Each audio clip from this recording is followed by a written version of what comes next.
Howdy folks, I'm Colonel Sanders and you're not. This page has been dedicated for the last 3 years to my family legacy, upholding the history. And whether it is you are interested in Kentucky Fried Chicken or not, maybe you'll be interested in their lore. There's been years of misinformation spread around about my uncle and family, how the recipe came to be, who has the recipe, who was given the recipe, who wasn't given the recipe. On this channel, we cover it all, including the old Kentucky Fried Chicken layout, such as the Kentucky Fried Chickens from the 1970s. If that doesn't fancy you, maybe you remember the Big Chicken in Marietta, Georgia. We have that too. We cover all the history here on this channel, not just about Kentucky Fried Chicken, but all the restaurants that surround Kentucky Fried Chicken. I believe having a better understanding of the founder and the actual story of Kentucky Fried Chicken brings more nostalgic feel to the previous customers and families that used to bring their family on Sunday dinners to Kentucky Fried Chicken. I also believe having a better understanding about the history gives a more respectful background to the brand and also makes people want the product more. But my job here isn't to sell you my uncle's chicken. My job is to teach you about the history and uphold it and the legacy with honor and integrity. The Big Chicken in Marietta, Georgia has a long history. This is what the Kentucky Fried Chicken franchise looked like back in the day.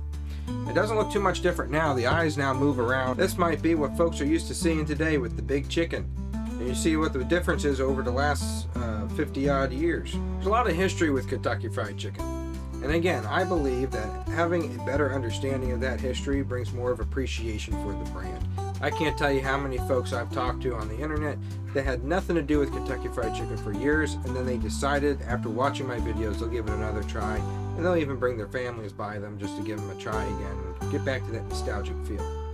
I truly believe having a real person represent the brand and speak to you over somebody impersonating someone speaks more volume than having an impersonator on television or walking around Kentucky or any other place dressing like my uncle. I believe in upholding legacy through history and facts, defending it. Again, I deal with a lot of hate folks. I deal with a lot of people who don't know what they're talking about. And I'm not here to make enemies. I'm here to re-establish the feeling of Kentucky Fried Chicken what Uncle Harley had built. Well, prior to me, I don't even work for the brand. Prior to all these impersonators, the last Sanders in the family was my Uncle Jim Sanders, James Wilbur Sanders. Many people confuse him as the original Colonel because he looks so much like him. There's things he did in Indiana, from Seymour to Columbus to Henryville, Indiana, that people confuse him as the original Colonel. He wasn't. He was the original Colonel's nephew. And here we are, folks, at one of the more modern locations of Kentucky Fried Chicken.